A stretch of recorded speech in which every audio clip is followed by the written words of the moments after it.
I think that certain of Christ's unique divine attributes were not utilized during his incarnation on earth, during his earthly lifetime.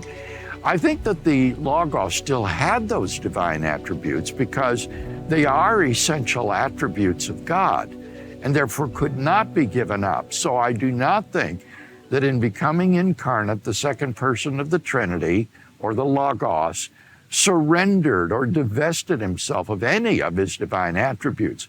But nevertheless, during what theologians call his state of humiliation here on this planet, prior to his death, he did not freely avail himself of attributes like omnipotence, omniscience, and so forth, but lived a life that was consistent with the human limitations that we experience.